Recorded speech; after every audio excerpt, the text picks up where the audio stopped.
Hello designers, want to make your project even more visually interesting by adding multiple photos? Let me show you how in Adobe Express. First, open the Adobe Express project. On the left panel, go to Media tab and click on Photos option. Tap on Add Photos to upload multiple images from your device or library. You can arrange the photos on your canvas by resizing, cropping, or rotating them to fit perfectly. You can also apply filters, effects, or adjust the layout to give it a unique look. Try experimenting with photo grids, overlapping, or using shapes to frame your images for a creative touch.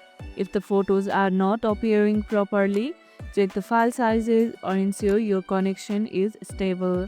What's your favorite way to combine photos in a design? Let me know in the comments.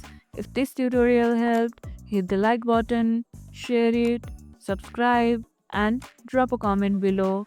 Thanks for watching, and I'll see you in the next one.